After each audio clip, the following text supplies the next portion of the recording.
Hello everyone, this is my vlog for the teacher's role. So the first phrase that I found in this quote to be very interesting was the decisive element, teachers being a decisive element. So they have the ability to make decisions. This really stood out to me because a lot of times kids in the classroom, they have the idea that they can't make decisions. So it's the teacher who decides everything that goes on in the classroom. And with that, you have to be able to make decisions quickly.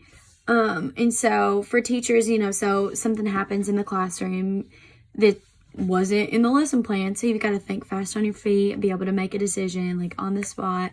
So that was something that was very like thought provoking to me. And then being able to decide quickly is, how you work with your children. So you decide what's best for your children just right on the spot. And so then the next one I found was, the teacher's personal approach. So the teacher's personal approach is what sets the climate for everyone else, including the students. So like the way that the teacher enters the room or approaches the students and their attitude towards the lesson plan or the learning or whatever's going on for the day. But their attitude towards that, it sets the tone for everyone else around, especially the students who are learning. And so I think that the way the teacher approaches a lesson plan, they have a big influence on how others feel about it. So if a teacher approaches it as in like, oh, well, this is something easy, we'll just shrug it off, then the students will be like, oh, well, we don't really have to know. We don't really have to learn that. Or if they approach it like in a positive way, very optimistic, then the students are very enthusiastic and ready to learn about it and excited to learn about it and things like that. My third one was the quote, my daily mood that makes the weather. And that kind of piggybacks off personal approach. So the mood of the teacher, the way that the teacher comes in, whatever mood they're in, just kind of sets the tone for, how the students are going to act or how the students are going to feel. And then just the whole vibe of the atmosphere in general. The teacher has the power, to set the mood. One example that I had in my head is I remember as a kid, if I thought a teacher was in a bad mood, I would always say something like, oh, well, she's in a bad mood. It's going to be a rough day, or better be on my best behavior or something like that. So the way the teacher approaches into the room, the mood that they have, if they're just negative, something bad happened and they bring it into the classroom, then the students are going to feed off that negativity. They're going to the same mood, they're going to act out, not even meaning to, but it's just the way the mood was set.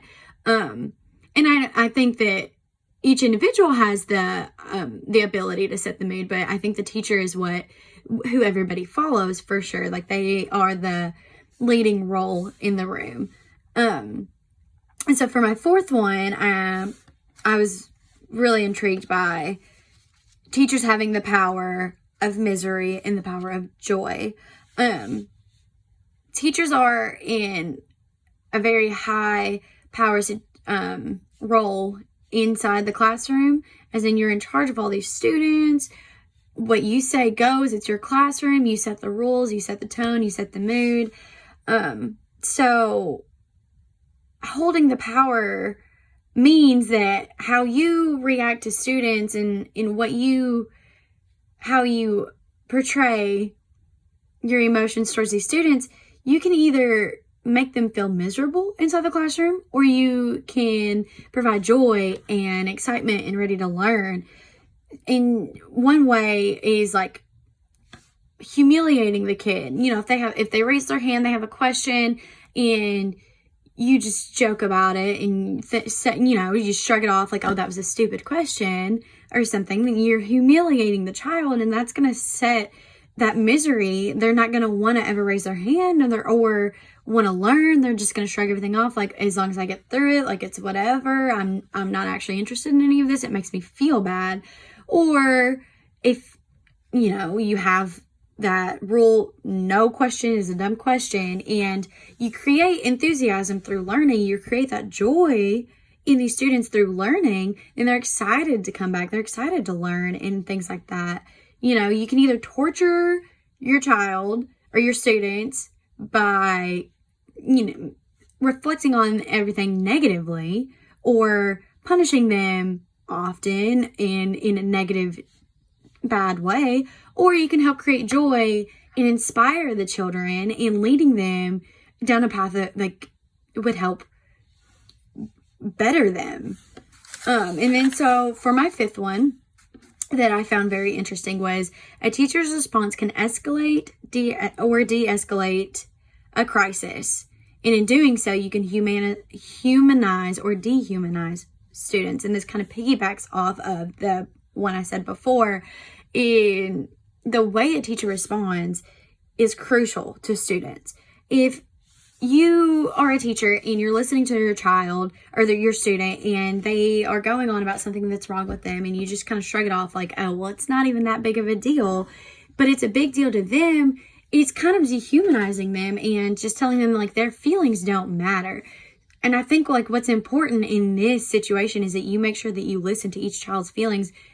And it can get old, or maybe you feel rushed and you don't have time or things like that. But being in the role of a teacher, it is important that you listen to each child and you take their feelings into consideration when it comes to a crisis that they're going through. Because maybe you're the only role model that they have to talk to or the only person that will listen to them. And so if you shrug their feelings off like it's nothing, then you pretty much tell that child that they are nothing. And it's maybe unintentional or it's something like that, but it's really important to make sure that we are helping these children and responding in the correct way, that they know that their feelings are valid, and there are proper ways to handle a situation, and that you work through it, and it's good to talk about it, and don't just, kind of push them aside and make them feel like, oh, well, they don't matter and they should just bottle it up because it's not that big of a deal. Because, one small crisis to a child one big crisis to a child may seem small to an adult, but in that child's mind, it's huge, and bottling that up sets the tone for further other crises that happen. So I think that those are 5 really important and intriguing things I found in that quote. Thank you.